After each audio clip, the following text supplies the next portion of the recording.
Hello and welcome to episode 90 of Third and Wrong. Zach, really quick, who's a famous number 90? For Wow, some what a reason, way to start.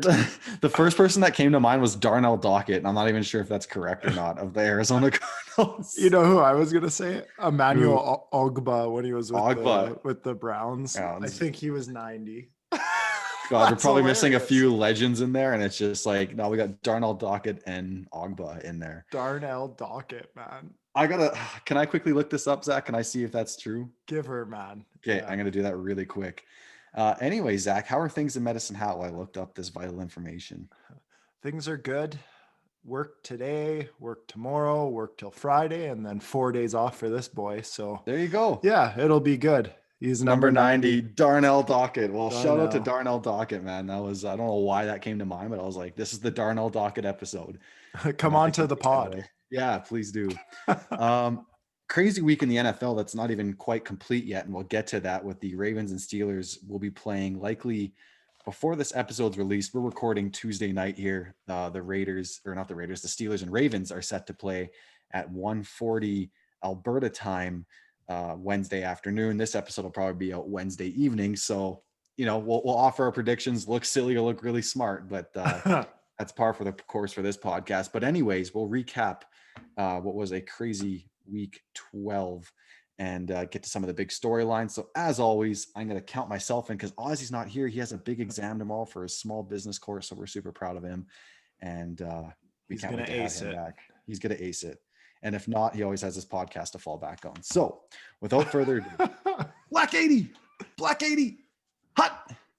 All right, the Texans lay down a Thanksgiving beatdown on the Detroit Lions, a tradition like none other. The football team smacks down the Dallas Cowboys, sending their playoff hopes into the abyss. The Falcons shock the Raiders 43-6, with the Raiders now questioning their playoff aspirations. Questionable coaching decisions cost the Chargers dearly as they fall to the Buffalo Bills 27-17. Let Baker bake. Baker's efficient play, aside from a missed red zone touchdown pass to Jarvis Landry, allows the Browns to sneak past the Jaguars 27-25. The Titans beat down the Colts 45-26 in a AFC South showdown, proving that they could be the superior team coming out of the division. They've split the season series, and the Giants outlast those pesky Bengals 19-17 without Joe Burrow. The Vikings keep their playoff hopes alive with a comeback win against the feisty Panthers 28-27 Vikings. The Cardinals continue on with their inconsistent ways with a loss to the struggling Pats 20-17 Pats. Another Jets loss. What's new? Fitzmagic returns and gets the W. Dolphins win 20-3. All the respect to Kendall Hilton making his QB debut in the NFL against the NFC juggernaut Saints. It went how you thought it would. 31-3 Saints. Is Kyle Shanahan and the 49ers the McVay-led Rams kryptonite? It's starting to look that way, 23-40 49ers. Another week, another loss for the Bucs. The inconsistencies continue and become even more alarming, 27-24 Chiefs. The only positive that comes from the Bears on Sunday night was David Montgomery piling the fantasy points for me, 41-25 Packers. And finally, the Seahawks flew much higher than the Eagles on a Monday night as DK Metcalf had his way with Darius Slay, 23-17 Hawks. With 5 seconds to spare, well done, Mr. Foth. Good work to you too. Thanks, man. That was awesome. That was good times to be had. Also, for those watching on YouTube, I was getting tired of Zach and Ozzy flaunting their amateur agency / Third and Wrong merch. So I went and made myself up a hat, and won't say too much, but we got some exciting things in the works here to roll out. But this one's mine. You guys can't have this one, but maybe you guys can have some future ones. So I'll leave it at that. Just a little tease. I've been known to be a tease in my day, so not really. Actually, everyone teased me. Okay, Zach, as I mentioned, the Ravens and the Steelers, they're going to play Wednesday. And I mean, we made a prediction for this last week, so I don't want to go too much into this, but I more so wanted to kind of talk about just the big inconsistencies that the NFL's had in these reschedulings. And, forfeiting wasn't really an option because then I guess it was alleged in the formalities of their collective bargaining agreement that the Steelers wouldn't have got paid either. So that wasn't really an option on the table. And so now they're set to play Wednesday, and it's impacted the week 13 schedule. but the Broncos were forced to play without a quarterback. So I guess before getting into this one, because we've already given our predictions in episode 89, or for those that want to know, they can go back and listen to that one. But do you think the Ravens should have been forfeited and, whatever would have happened with the money thing, but do you think that should have been the most likely scenario, or are you happy this game's still going forward and we'll get to watch football at work? Don't tell our employers. I obviously I would want this game. This is such an important game to me. I want to see what kind of like competition the Browns are going to go up against here in the next coming weeks. Now, to say that it should have been forfeited, maybe, but man, I don't know. It feels like to me that there was everything done. Like the NFL did everything in their power to make this one happen, and like tried to give it as much time as possible to get these guys back from COVID and such to, I don't want to say boost the ratings, but like it wasn't even like a second look for the Broncos game that you alluded to earlier. And it left a bad taste in my mouth. Seeing how the Ravens were or how they're dealing with the Ravens compared to the Broncos. So I don't know. I'm going to leave it at that. It left a bad taste in my mouth, but I'm happy it's going to happen. And I feel like the Steelers have a good opportunity here to further the Ravens' playoff hopes from the Browns right now. So, in that instance, I'm happy with it. Yeah, like I was in my head, I was kind of saying maybe they should be forced to forfeit, and I was about to go on a Twitter rant, but then I remembered our good friends TC and Zach Zabrecki, who are Ravens fans. I didn't want to do that to them. I don't want to stir the pot with them. I've already done it enough now with my Lamar Jackson slander and the Ravens primetime slander, which I guess, you know what, you can consider this a primetime game. It's Wednesday afternoon, man. Nothing else is on except The Price is Right. So this is gonna be a good one. I'm still picking the Steelers to win. I don't think Jackson's able to play. So I think it's gonna be the RG3 show, which, hey, I'm still super hyped he's in the league, and like his rookie year is one of the biggest spectacles I've ever seen, and nothing can really take that away from him with the Washington football team. But that was special. But I'm happy he's still in the league because he got a kind of raw end of the deal with his injuries. But it'll be fun to watch him play. But I still absolutely expect the Steelers win here. Oh yeah, no, I'm 100% with you. I think Steelers are coming in a lot healthier with like the key pieces that they need to win. It's always good to see a Canadian like Claypool get 10 touchdowns in his rookie season already, which is great. Hopefully he can continue that. However, without Lamar, I really like RG3 too. I'm excited for that as well. But I think Dobbins and Ingram are both questionable. I probably not even going because they were on the COVID list as well. So there's just not much hope, I feel, for it. And I just don't feel like the Ravens have a great defense, yes, but that offense for the Steelers just seems to be a jack of all trades. And eventually it's going to come through and get more points than the Ravens, because that's how you win football games. You score more points than the opponent. As the infamous Trent Dilfer once said, you can't lose games in the NFL and expect to win. So that's a good one, man. Oh man, I'll never forget him saying that. Very true. It's very true, Trent. Yeah. Well, and we're gonna quick shout out to Tomac, our resident Broncos fan who joins us for our draft episodes every year. But definitely a tough pill for him to swallow, seeing how the NFL did a bunch of backflips to try to make this one happen, and then they were forced to start a practice squad player who did the best he could under the abilities. Some could argue looked better than Taysom Hill. I'm kidding. I'm just but you know what, it was tough and probably put a fork in their playoff hopes. But speaking of forks, Zach, let's do a little segment we did last year called Stick a Fork in Them. Which teams are we officially ruling out to make any postseason push? And in the AFC, we have the 6-5 Ravens, the now 6-5 Raiders, I believe. Yes. And the 5-6 Patriots, who are starting to creep back up. And in the NFC, we have the 5-6 Vikings, 5-6 Bears, 5-6 49ers, and the 3-7-1 Philadelphia Eagles coming off that loss to the Seattle Seahawks. Let's start in the AFC first, Zach. This one's tough because obviously things are going to change quite drastically depending on how this Ravens-Steelers game plays out, which by the time our listeners are listening to this will have already concluded. So we could sound a little dated here, but I'm not willing to stick a fork in the Ravens. How about you? I agree with you. The Ravens, if this is the only week they're dealing with this COVID stuff and then moving forward, getting healthy and that defense can always play, there is a shot for the Ravens. And we know the Browns can always have a potential, the Browns. So till the Browns are in the playoffs and the Ravens are not, I'm not putting the fork in them quite yet. Until you see that little mini X beside the Browns there saying that they've Oh, clinched a playoff spot. could you imagine? Oh man, I hope they don't brown it out here. That sounds And awful when you. you want to hear something crazy, guys?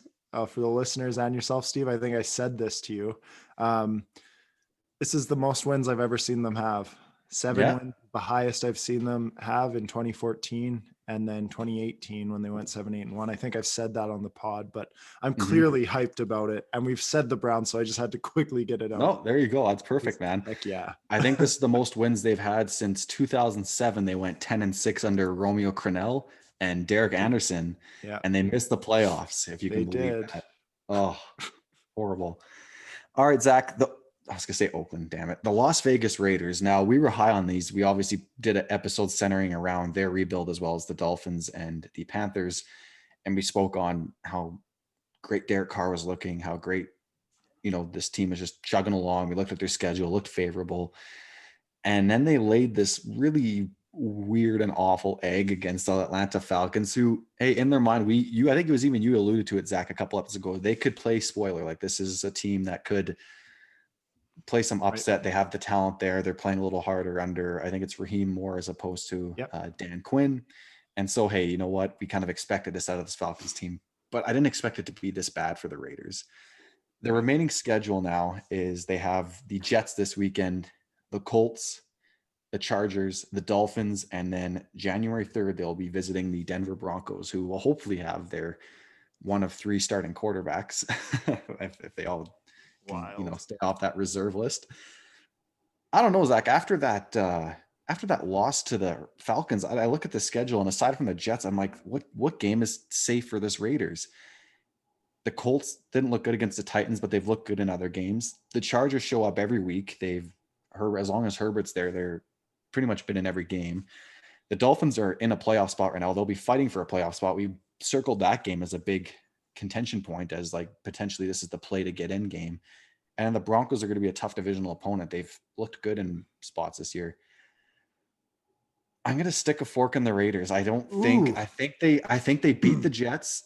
They maybe steal one against the Chargers, but I see them dropping it against the Colts, Dolphins, and Broncos. I see those as being losses, and I think they finish around that 8-8 mark. And they just need to. They're on the right trajectory. I don't take back anything I said in our rebuilding episode about them.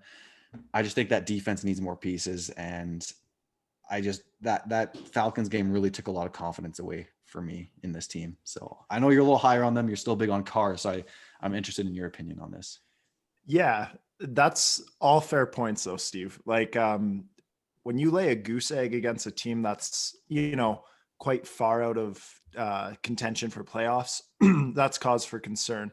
However, I do think this team is more balanced than it looked against the Falcons. And I think we have to go back and look at the competition they played the week prior. Like they fell from 6-3 to 6-4 against the Chiefs, which we expected. And then they put up a big goose egg, like just really shit the bed against the Falcons.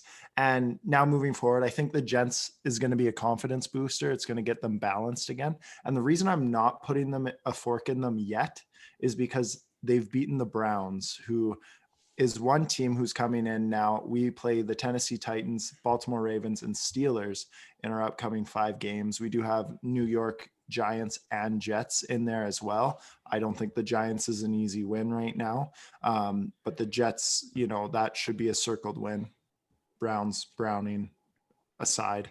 So if the Raiders can make a run and even tie a record with Cleveland, they have the tiebreaker against us and could potentially squeeze their way into a 7th, 6th seed there, just depending how the layout goes. So I'm not going to put a fork in them yet, because a lot of the games that you did talk about there, I do think are winnable for them if they get back onto that good running with Josh Jacobs, even though he was hurt this last game. I'm not sure what the report looks like.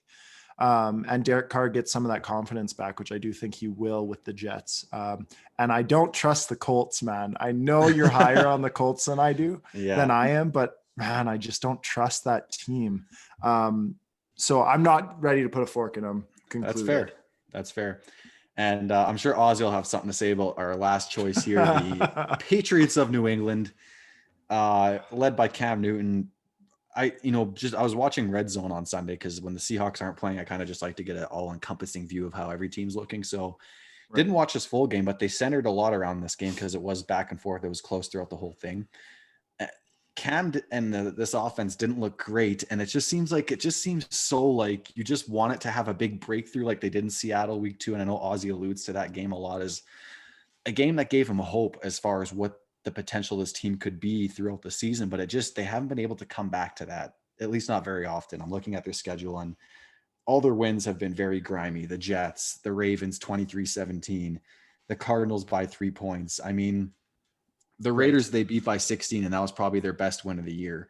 So it's just been very hot and cold at this team, but this defense comes to play. I mean, holding the Cardinals to 17 points is no small feat when, Kyler Murray was in MVP conversations, D-Hop, Gilmore showed up to play there. So their remaining schedule is at the Chargers, again, another pesky team who they'll be playing the Raiders, at the Rams, at the Dolphins, home against the Bills, and home against the Jets. I want to believe in Bill Belichick. I'm reading a book right now. I forget what it's called, but it's on the early years of the Patriots dynasty. And it's really cool to see his mindset, the scouts, and what they do, all the work. So I'm high on Bill Belichick right now, which is weird to say as a Seahawks fan, but I am.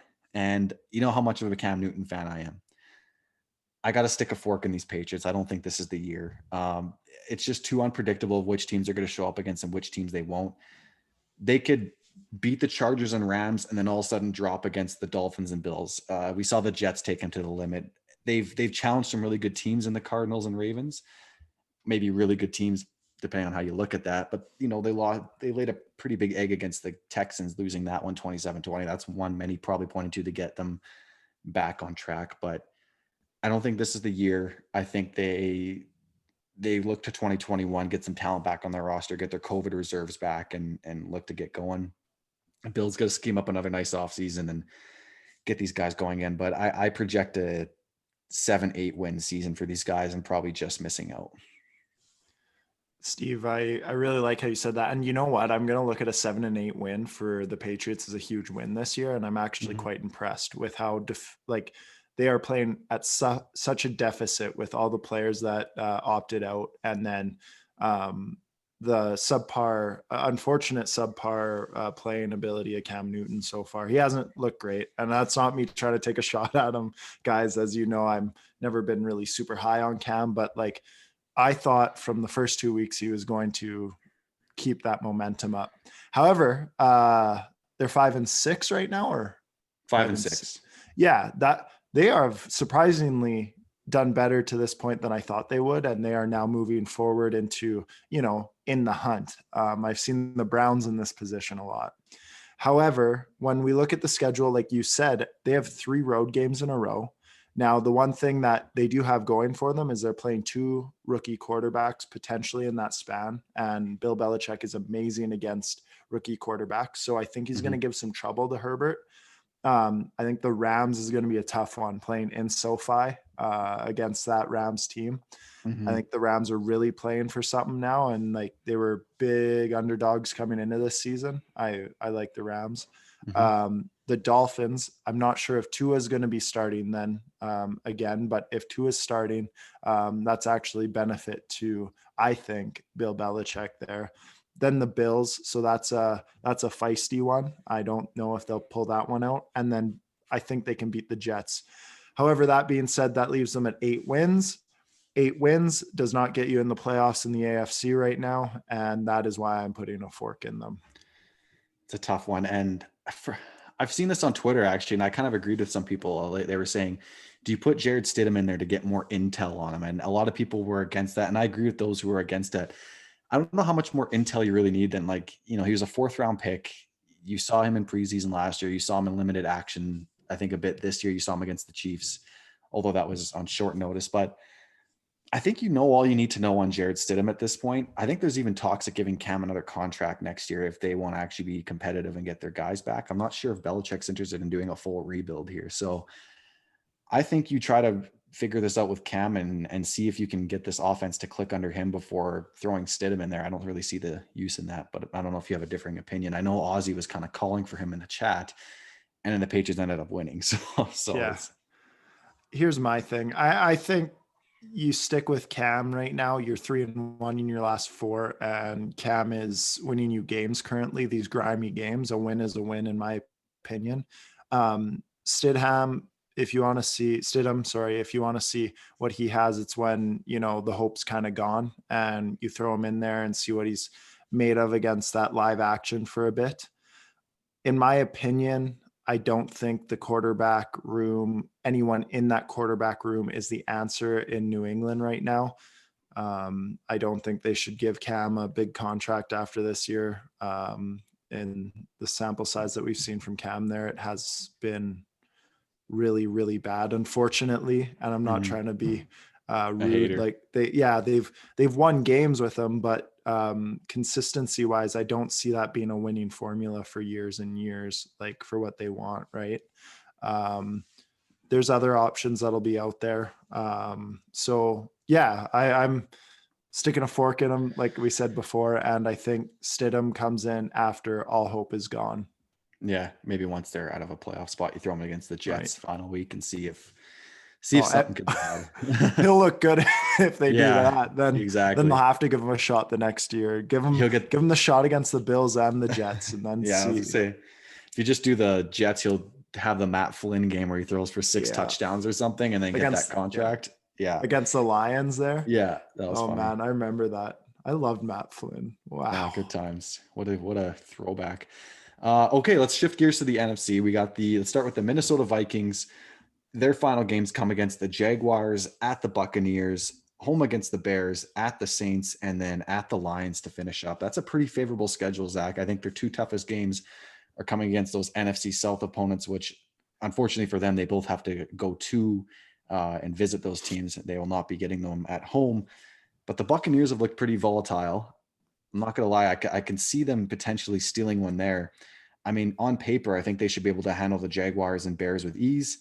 And in the Lions, the final week, they are in complete disarray after firing Matt Patricia and their general manager, Quinn. Is it out of the question to go, was it 1, 2, 3, 4, 5, for them to go 4-1 their final 5 games? I mean, the Saints is probably their toughest matchup, and they might have Breeze back by then. So I could see that being a loss. But this team is currently 5-6. You go 4-1 in your last 5. That puts you at 9-7 and right in the thick of a, for that 7th or 6th seed. And for those that aren't aware of it yet, the ESPN playoff machine is live and running for 2020. I've been spending ungodly amounts of time on that thing, just playing with all the different scenarios, mostly pertaining to the NFC East, which we'll get to when we talk Eagles. But 9-7 will get you in. I've had different scenarios playing with the machine that gets the Cardinals in as the 7th seed at 9-7. I've had the Rams there at 9-7. I've had the Vikings there at 9-7. So 9-7 will get you in the playoffs in the NFC. And I think the Vikings can definitely pull that off. The key game there, if they don't drop the obvious ones, is going to be that Buccaneers game. That's probably the biggest coin flip, but I think it can be done. I am not willing to stick a fork in this Vikings team. I think they are still very much alive and well. And Steve, we didn't, now for all the listeners, we didn't talk prior to this. Nope, this is all new. So this is all new to us, and we're not trying to be all lovey-dovey here and agreeing on everything. But man, I am loving this Vikings team. I'm loving the moxie that Kirk Cousins is playing with right now. And one thing they showed me in the Panthers game, and I'm sure you'd agree with me, they showed a will to come back and win, man. You have 2 defensive touchdowns in a row and come back and win. That team was fighting, man. They got knocked down twice in back-to-back rounds and then got up and gave the knockout blow in the final round. And that was super sexy. And super it was. great. Hey, don't tell her what it is. Yeah. And to be honest with you, who do you have more faith in? This is a good conversation, Brewster, here. The Arizona Cardinals right now or the Minnesota Vikings? And I'm going to sit here and I'm going to tell you, I have more confidence in the Vikings right now than I do the Arizona Cardinals. Here's something, because we've been maybe a little Kirk haters in the past here. I know I have. Since their bye week, Zachary, Kirk Cousins is 4-1, 12 touchdowns to 1 interception, 1,293 yards, 73% completion, 124.3 passer rating, 4th in Pro Football Focus passing grade, and 1st in passer rating since their bye week with that 4-1 record. I mean, Kirk is just, as Kirk would say, he's freaking killing it, man. He's just freaking giving him. Like, there's all gas, no brakes with Kirk right now. And I love the emergence of Jefferson. You stole him in fantasy from me in Dynasty. I'll never let you live that down. I liked him more than Ruggs coming in. You can go back and check our Instagram page. I had him as the number 3 receiver coming into the draft. His versatility in the slot and now getting out wide, like discipline in his routes, able to evade one-on-one defenders, like just such beautiful route running and like one-on-one matchups. He can stack receivers on the outside. Now that's a problem. You have to jam him if you want to slow him down. He's making contested catches. He catches the ball away from his body. Like, it's just, he's everything you want in this receiver. And he fell right to the Vikings and the perfect replacement for Diggs. And you have Kirk firing on all cylinders. I don't like how Dalvin Cook got hurt, but I mean, it sounds like he's fine. So I'm in love with this Vikings team right now, man. I'm kind of rooting for them to make the playoffs. It's what a cool, it reminds me of the BC Lions in 2011. They started 1-5 and then made that big push and made the playoffs. Obviously won the Grey Cup. I don't hope they win the Super Bowl. I would obviously come at the Seahawks expense, but I'm loving this Vikings team right now. And to win those games, like, the defense had to be playing better at least. And, you know, that's the good thing about having a head coach who's defensive minded. They started off really rough, but he's going to coach the heck out of them to get to that point where they're ready to win games. Right. So, yeah, man, I'm fired up too. I'm not going to jump too much. You hype them up good enough here. I love Jefferson. I've never been a Kirk hater as much as some other friends of ours. Tristan hates Kirk Cousins. And I really, really hope they do well. Being an AFC guy with the Browns, I would love to see them run the table and get into playoffs. Play the Seahawks. That'd be a fun matchup. Oh man, I hope if they end up playing against the Rams or someone. Another interesting thing I forgot to mention on Jefferson, I just didn't see my notes here. He has 8 30-plus yard receptions. So 8 receptions for over 30 yards. That's tied for second in the league behind only the DK Metcalf, who Pete just coined the Mandalorian today in a radio interview. So I hope that takes off. But DK has 12. Jefferson's behind him with 8 and 52 receptions, 918 yards, and 6 touchdowns. And there's still plenty of season left. So that is awesome. So, Steve, that makes me very happy for Dynasty. He has kept me in a lot of games in his rookie season as a 21-year-old. So I'm hoping he's the next DK Metcalf here, like you had. Well, I want to tell everyone this one quickly. Austin Doyle, friend of the pod, he drafted DK in the first round last year, was it? Something crazy? I think he drafted him first round in the draft in a redraft league. And that was fun. And he really showed up. So that was exciting. Steve couldn't let him go in any other league after that. No, yeah, I'm so glad I got him in Dynasty. Like, my whole identity is just going to be formed around him and the Mandalorian now. Great show. I love it. On a darker note, Zachary, let's shift to another NFC North playoff hopeful team. Your father's favorite team, the Chicago Bears. After shifting back to Mitch Trubisky last week, a lot of pregame hype around that. A lot of people thought maybe Mitch could come back and really take the reins on this thing. I didn't have a chance to watch this game, so to my knowledge, I don't think he was horrible, but they lost pretty poorly, 41-25. And that, to me, just seemed like a real deflating performance from them. And looking at the rest of their schedule, they have similar matchups to the Vikings against the Lions. They play the Jaguars, and they actually not similar. It's just the Lions and Jaguars that are left that are similar games there, but games against the Texans, the Vikings, and the Packers. I mean, I'm not looking at this team as maybe finishing 8-8 and just missing the mark. I think this team at 5-6 right now maybe wins 1 or 2 more games and goes probably 6-10 in my opinion. It just doesn't really look good. Yeah. And it's, I think they'll take it against the Lions. Maybe they beat the Jaguars, so 7-9 is more realistic. But I think we're talking about this team as having more wide sweeping changes to the quarterback position and their coaching staff as opposed to a playoff contender by the time week 17 rolls around. So I'm sticking a fork in the Bears. Fair. And you know what? It's interesting to me because, in my opinion, if you have that team, I actually don't know the injury update on Nick Foles. Do you know about Nick Foles at all? Is he Uh, coming back? I don't know about that. Now, I don't know. I think you do. I think the Trubisky thing's done. I think you still go back to Nick if he gets healthy. I don't know. They seem to be more in games than getting blown out 41-25. They have winnable games here, man. And the Lions, the Texans, the Jaguars, and if they win against the Vikings or Packers, one of them, this team is actually looking at a playoff berth. I think 9-7 in the NFC gets you in this year, Yep. and that is definitely doable for them. However, when I talked to my father and I just heard the stress and sadness in his voice of how that team's been playing, it's made me feel not so good about that team, and the momentum's going the other way right now. So I'm sticking a fork in the Bears as well, Oh, because when you get that true feeling from a fan that you know that they are defeated at 5-6, I think there's too many question marks here right now. They need to mhm. retool and attack this coming seasons, but they're not far off, man. They Yeah. get the proper run game going and the proper QB in there. They could be a good team. That defense is feisty, man. Oh, You it's also still got to talented. remember Akeem Hicks, that's his name with the Bears there, didn't play last go around. And that's Mm. like one of their like mainstay guys on defense, and a lot of respect from other players on different teams. So having him gone was, you need everyone firing on all cylinders to beat a team like the Packers and their offense. So, Mhm. I will give something there, but I still don't think it's enough.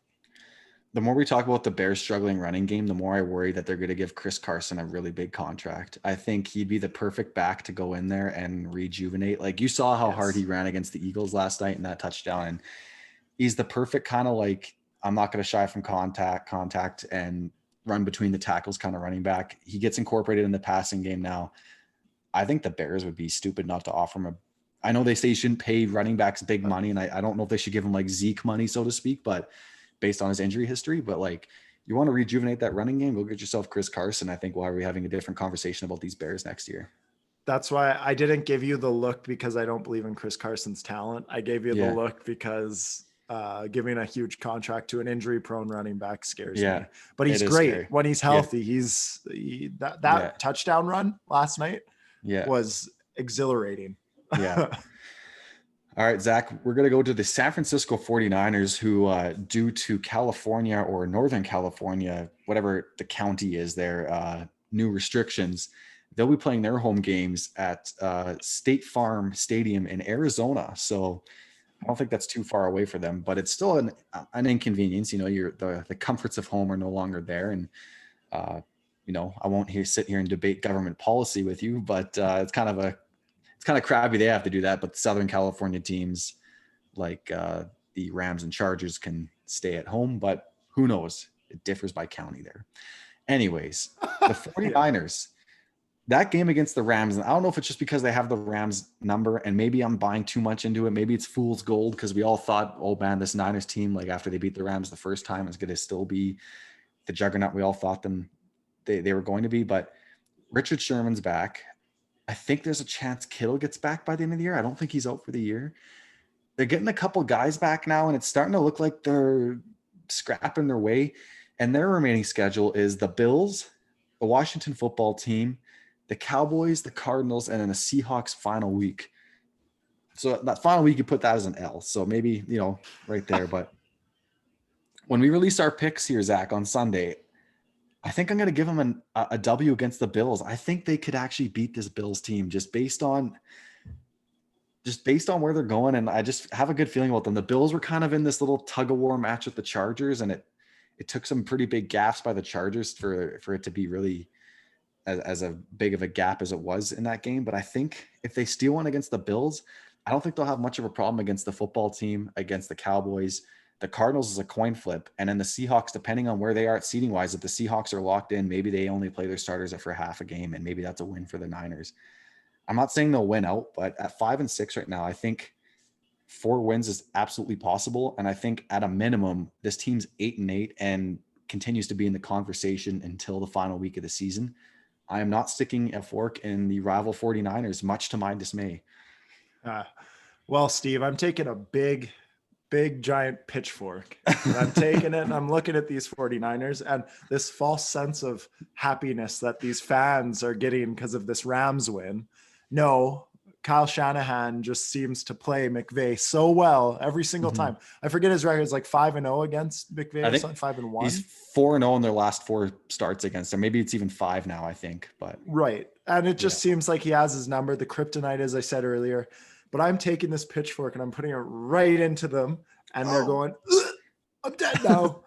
And I think the Bills are going to come in there and they're going to throttle them. They're going to show them that the team was well prepared for the Rams, but against a juggernaut in one of the conferences, they're going to put them down and show them who they are with all their injuries and such. Looking on, I think the football team's going to give them some troubles. That defense is scary and getting better. And I think that offense is developing into something better now too.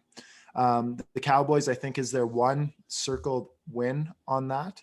Arizona plays hard. I don't know. San Francisco and Arizona are the 2 teams in that division that I said were, up in the air. Those 2 will be fighting for the second or the third place in that division. And then the Seahawks, I just think the Seahawks are on a different level.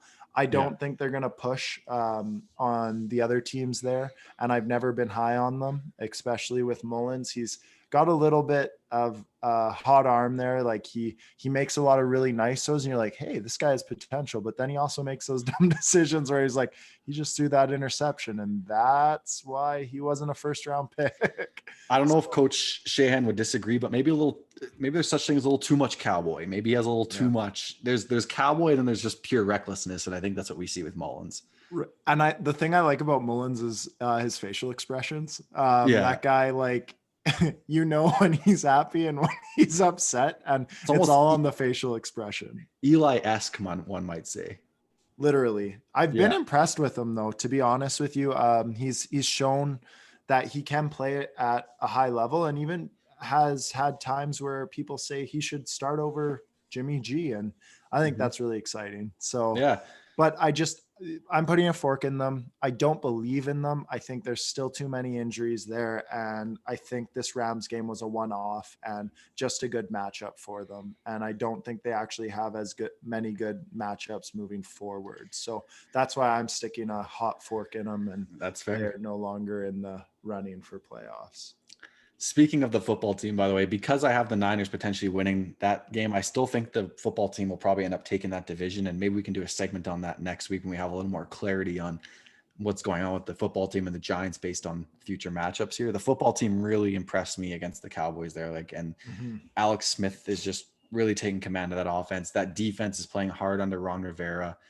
Antonio Gibson, like we've alluded to in previous episodes, is just playing out of his mind. Like, it's really, really cool to come watch this come together. And Rivera said, like, these guys want to win. And that's when they were super disappointed in Haskins at the start, because like the rest of this roster really want to come through and they could give a shit about their draft picks. They have talent on that team and they want to start turning this thing around today.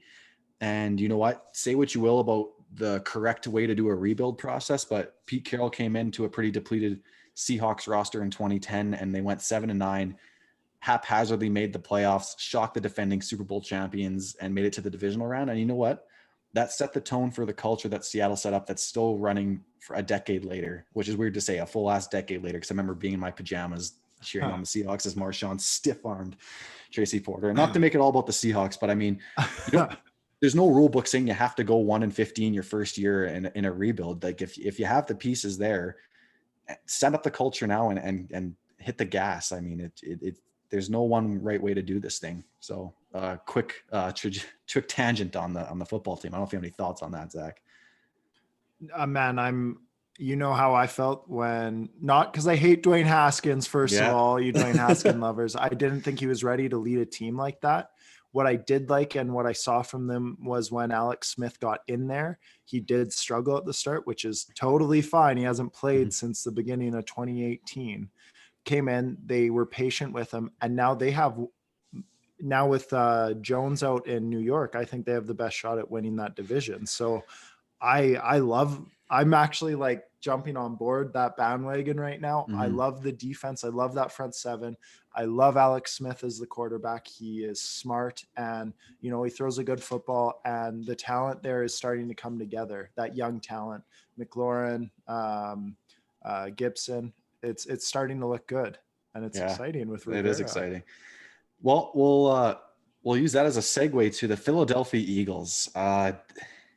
Don't let the score of 23-17 fool you. This game never really felt like it was in reach for the Eagles. I mean, I was a little nervous when they were doing that onside kick because, I mean, stranger things have happened. But Carson Wentz, I think, had like 36 yards passing by halftime.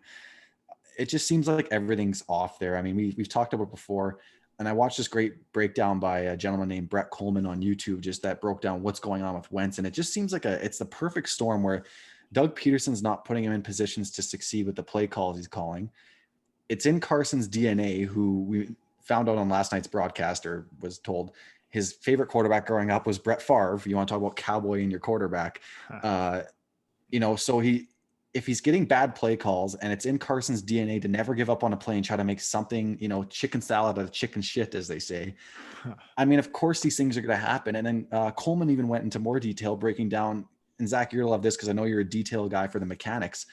Carson's mechanics have been really off this year. Like his hit placement when he's throwing the ball, where his front foot is facing is not the direction where his throw is going. So his throws are off.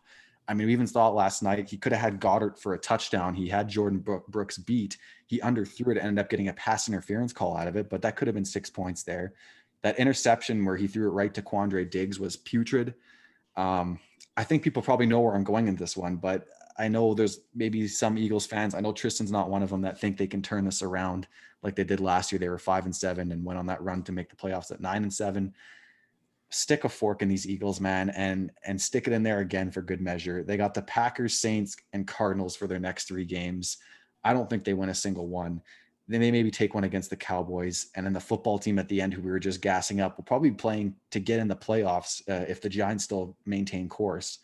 Colt McCoy, I'm not going to shortchange him, Zach. He's going to keep those Yeah. Giants in it. So the football team's going to have a lot to play for in Week 17. This Eagles team needs to shift their gears and set their sights on 2021. There's just too much to correct right now to try to turn this thing around and make a haphazard run at the postseason. Maybe give Hurts some reps. I don't know what the solution is. I don't think there is one really this year. I think you just got to kind of grind this out and leave it at that. What are your thoughts? I think you explained everything I was going to say. I'm also putting a fork in them here. And I just want to allude maybe to a little bit of QB analysis as well. So before that, to clarify, I'm sticking the fork in them. I don't think they're going to make it for all the reasons you stated. Yeah.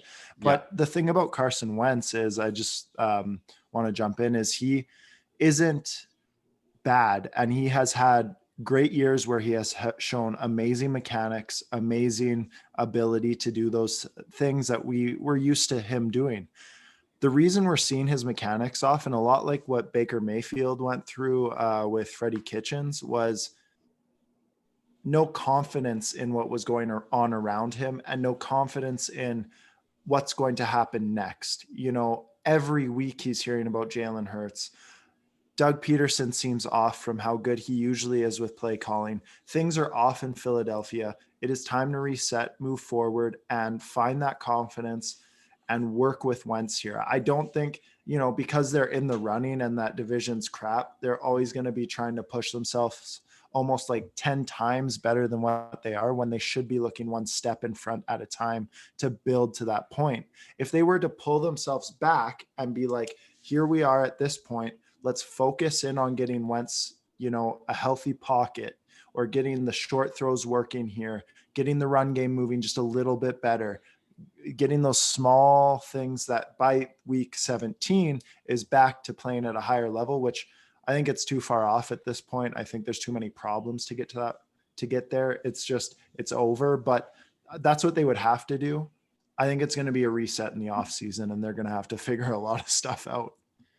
And it's not smart to try to go mess with your quarterback's mechanics, no matter how off they are in the middle of the season. That's probably more of a winter spring activity or summer and training camp, and obviously they were all robbed of that due to COVID. So it just seems like a weird departure, like you said, from what we're used to seeing, which is sound mechanics. And he's always had that gunslinger in him where he's rolled out and stuff, but I just think with how depleted this roster is, it's probably just best to look forward. And like KJ said a couple episode, Kamar Jordan, be where your feet are. And I think they were, like you said, they were looking way too far ahead and trying to make that push when it just probably just smart for them to scale it back a little bit. And you mentioned having Hurts looking over his shoulder probably doesn't help that the statue of Nick Foles outside of Lincoln Financial Field either. So maybe a fresh start somewhere would be best for Carson, but we'll save that for our off-season discussions. So yeah, that's our segment for Stick a Fork in Them. I'm hoping those all stay true. The teams I'm really excited to see, aside from, obviously my favorite team is the Vikings and the football team in the NFC. I'm really excited to see what those guys do. Even though I stuck a fork in the Raiders, I'm still interested and invested in them, the Browns and the Dolphins all battling it out. And I guess you can throw in the Ravens there too, but the Ravens don't really move the needle for me. I'm more excited about those other teams. Hey, wait, like the 16-0 Ravens? Right, Colin, yes, 16-0. Oh man. Could be 6-5 by the time you're listening to this, depending on how that Steelers game goes tomorrow afternoon. Are they only 6-4 right now? I guess I believe so. they're only 6-4. Yeah. That would be sweet. MVP update, Zach. It looks like Mahomes and Rodgers are running away with it. I've given up on Wilson having any shot at this thing probably for about a month now. Mahomes right now, 30 touchdowns, 2 picks, and Rodgers 33 touchdowns, 4 picks. It's obviously not just about touchdown to interception ratio. Many are pointing out that if Mahomes didn't have, or if the Kansas City Chiefs didn't have Mahomes, you're probably still looking at a 9, maybe 10 win team. But if the Packers didn't have Rodgers, you're probably looking at like a 4 or 5 win team. And I guess that begs the question, and it's never consistent year to year, but who's the most valuable player? Not necessarily who's the best player. Right now, just based on that kind of argument, I don't know if the Chiefs would win 9 or 10 games without Mahomes. Like, I'm not going to discredit him like that. I think it'd probably be closer to 6 or 7, but who are we putting in replace of him? Yeah, that's Alex the thing, Smith? right? Like, yeah. Then it depends, right? It pains me to say this, but Rodgers is looking out of his mind, and it looks like he's still making things work in spite of everything else around him. He's still dealing with injury-riddled receivers or receivers who fumble or drop passes, aside from Devontae Adams. A defense that can't stop the run for the life of it. And, I said this last season, I said it again this year, this offense doesn't look that drastically much of a departure from what they were running under Mike McCarthy. It's still Rodgers for the most part freestyling. And the fact that he's still doing it this well at 37, I would not be upset. I would be upset because I'm not a huge Rodgers fan. Like, his arrogance kind of bothers me, but I'm leaning towards Rodgers. I think he's really earned it with his play right now. And I'm not taking a thing away from Mahomes. That man, Colin said it. I'm sure the comparisons have been made before. These guys look like the Warriors of the NFL. Mahomes is like Steph, where you just can't stop him. He just flicks the wrist and it's a 3-pointer. He flicks the wrist. It's a touchdown a hill. And away they go. But Rodgers, I mean, for all he's doing at 37, it's very impressive. I don't know which side you're leaning towards, Zach.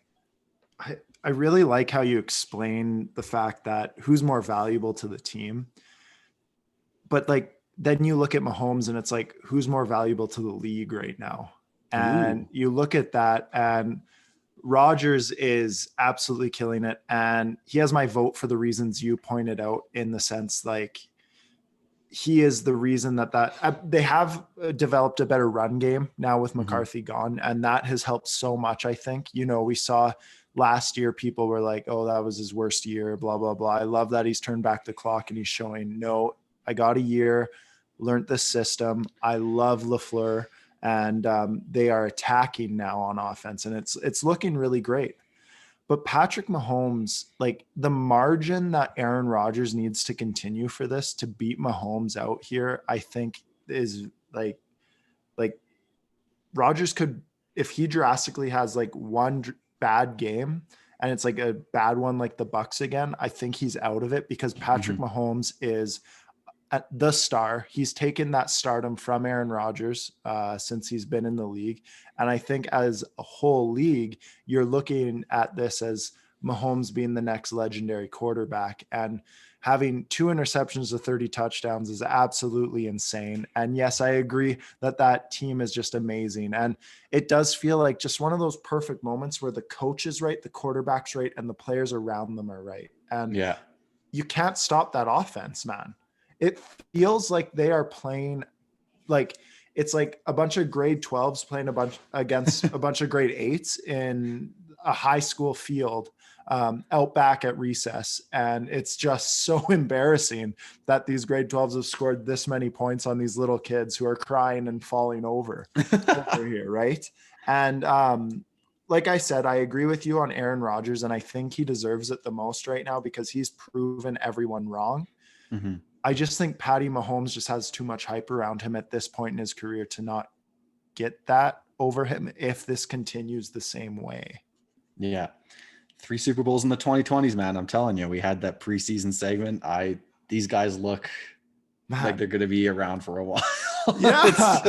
I said two, and I'm feeling bad about that. I wish Ozzy was here so we could give him shit for saying one and maybe one. I remember him saying, I'm like, oh man, I don't know. Oh God. Yeah. They're looking like the next dynasty. Yeah. You know what I like about I hate that because it's like, how do you even get excited about like, oh my, maybe in 2025, Russell at 37 is having an Aaron Rodgers season. We're 10-2, but it's like, no, Patty is 16-0 right now. Like, sorry, they're gonna win again.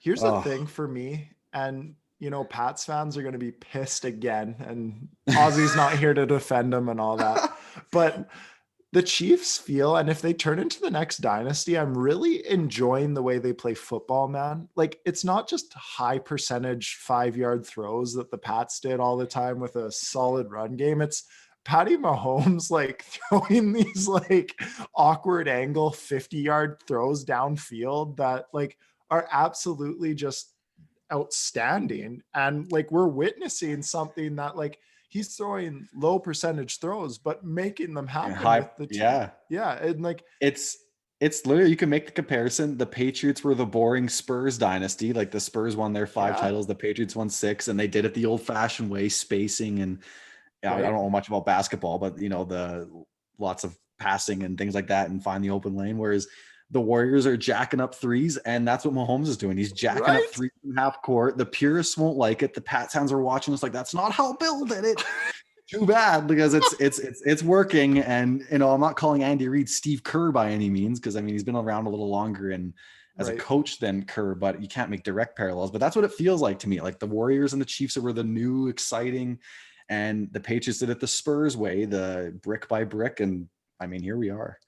Right. I can't agree more because like it's hilarious. I have this guy, I go to the gym in the morning. He's an older fellow. Great guy. But it's funny him talking about Patrick Mahomes. He's like, he's young, he's too cocky, he's all this. And I'm like, he's the new dude, my man. Yeah. Like, he's the dude. Yeah. And he is now the face of the NFL, to be honest with you. We could jump into a whole hole here. I was just about to bring up Lamar Jackson, how everyone thought that's where it was going to go. But Patty Mahomes, that consistency, man, doing the craziness that he does and consistently doing it. It's one of those things where I told people, and this sounds bad because I'm a huge LeBron fan, but when you're watching that great talent, you have to appreciate it while it's happening in front of you, instead of like being like, this sucks all the way through. I don't like being as big of a Brady hater as I was in this Pats years. I mean, it was fun to pick on Ozzy, but I mean, now reading this Patriots book, it's kind of like, wow, like these guys really set it up right. But I mean, yeah, like and the thing I like about the Chiefs too is it's not gimmicky. It's not like they're making their bread and butter off the read option and defenses are going to figure it out in 2 years. Like it's stuff that like you can scheme all you want, but all Patrick has to do is like roll out a couple yards, throw off his back foot, and that ball's going 60 yards in the air and someone's going to be there. Like it's amazing. It's absolutely amazing. And we're excited to watch that. And I'm sure we'll be attacking this topic again here in a few episodes. Yes, sir. Zach, let's shift attention to our week 13 matchups. After browsing week 13, this is, I guess I have to admit, I didn't update this since they made the changes with the whole Ravens scheduling, but these are the three biggest games in my mind that we want to keep an eye on. Uh, all will have playoff implications or seeding implications. So first, Zach, is your 8-3 Browns will be visiting the Yes. 8-3 Titans. How about you kick this one off? Because I'm still a little on the fence. I really want to side with your Browns, but man, the way the Titans looked last week, it's a little hard for me. I want to know what your take is on this. Right. So this is an interesting one. If you remember the Freddie Kitchens hype a year ago, we came in the first week and got absolutely obliterated 43 to like 16 by the Tennessee Titans. And you know what? I actually, looking back on that, I think it's one of those things where it's like you're almost thankful for that shit kicking, because it's one of the ones that wakes you up and goes, that season was 6-10 with that roster. Shouldn't have happened. The whole season was an ass kicking. However, that was the first one to really push it off and be like, okay, we're not where we need to be yet. I think this game is actually going to be closer than people think. I don't think it's going to be such an ass kicking. And here's the reasons why. That Tennessee Titans defense isn't what it was last year, and they aren't getting to the quarterback. Baker Mayfield is an amazing quarterback when he is not pressured. He is a lot better when he's not pressured. We'll leave it at that. With that great of a run game, this team can put some points up against the Titans. Now, where it scares me is our secondary is beat up to hell right now. Harrison, our safety, is out. I'm not sure if he'll be back for the game. Ward is out.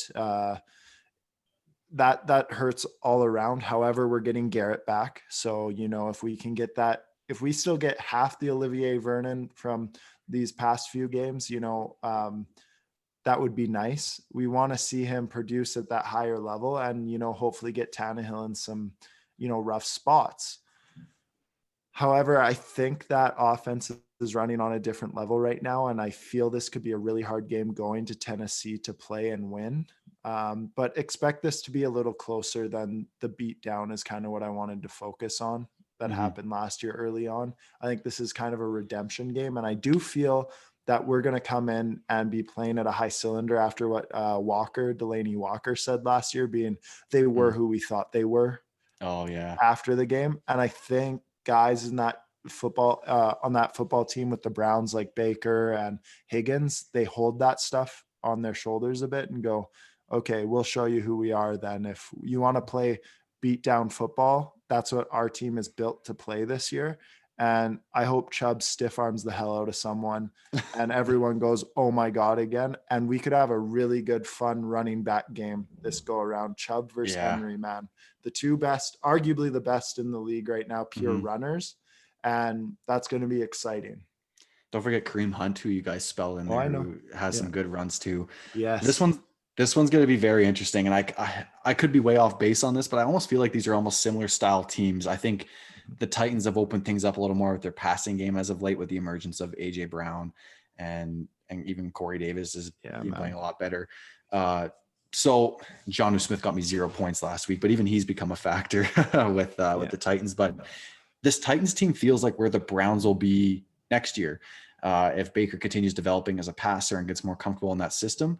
But right now, the Browns kind of seem like they're still very much invested in making this work through the run, which there's nothing wrong with that because that's just another way to win a football game. I just worry, like you said, with your beat up secondary, if the Titans start exploiting you guys a little bit through the air and AJ Brown makes a couple big catches, that could be a couple gut punches early. And if you get down even by 10 points early on, is that run first approach going to get you guys back into it? Or is it going to have to be more Baker led? I think this is going to be a very close game. I am leaning towards the Titans on this one though.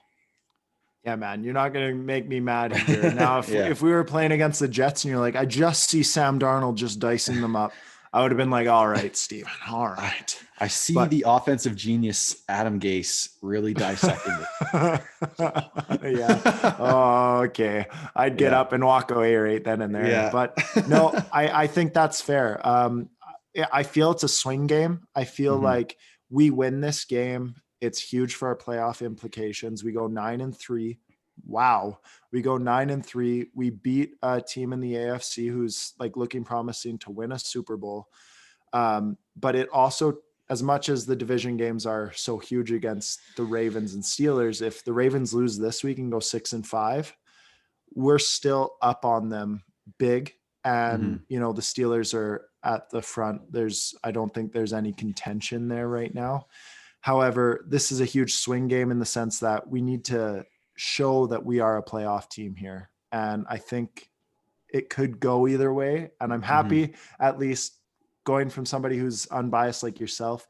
I Yeah. feel a little bit of like you're leaning the Tennessee Titans way, but there is that swing Yeah. chance that the Browns could Mhm. win this. And Yeah. I don't think we could have said the same looking back on it. Yeah. I think this is absolutely not detrimental to your playoff hopes if you drop this one and go to 8-4. Right. I mean, the Raiders dropping that game against the Falcons definitely helped, and Huge. the Dolphins certainly have some tough matchups ahead, so it won't be a cakewalk for them to exactly supplant you either. We're up on the Colts too. We beat Yeah. the Colts, so we have that tiebreaker. The Raiders was the biggest one. Them throwing up Mhm. that goose egg there was huge because we don't hold the tiebreaker against them. Right. So I totally agree. Awesome. Next, we have the 7-4 Rams visiting the 6-5 Cardinals. It's amazing how fast things change in the NFL. 2 weeks ago, these three teams, the Rams, Cardinals, and Seahawks, were 6-3, with the Cardinals residing in first, the Rams in second, I believe, and Yeah. the Seahawks in third. Now the Wild. Seahawks find themselves at 8-3 back up top. The Rams dropping their game against the Kryptonite 49ers. They drops them to 7-4. And the Cardinals have lost two straight after losing on a last-second field goal to the Patriots. Are now 6-5, find themselves with the 49ers nipping at their heels now and getting Right. healthier. This one's tough. This is their first meeting this year, so they're going to meet twice in a pretty short span of time here, 2 times in 5 weeks. This one's honestly a coin flip. I'm going to go. I'm banking more on the Cardinals getting back on track than the Rams. Jared Goff did not instill any confidence in me in that last game with his 2 interceptions. And I feel like if this Cardinals team can get things rolling again on their offense, there's hope there. The only issue is the Rams defense with Ramsey and Aaron Donald are 2 huge stoppers for the run game and pass game. But I just feel like the Cardinals, despite losing 2 straight, I don't want to rule them out quite yet. And the Rams just seem, I'm not too sold on them yet. Like, they beat the Bucks, but the Bucks haven't been the juggernaut we maybe all thought they would be, or some of us thought they would be. I'm taking the Cardinals, but like I have like a 30% confidence level on this pick. You know, like it's if we post our pick Sunday and you see a Rams logo under my name, don't be surprised. Is all I'm saying. I really don't know, but I'm going with the Cardinals here. Interesting. So I'm actually going the other way. I'm going Rams here. I don't have confidence. I have more confidence in the Rams than I do Arizona.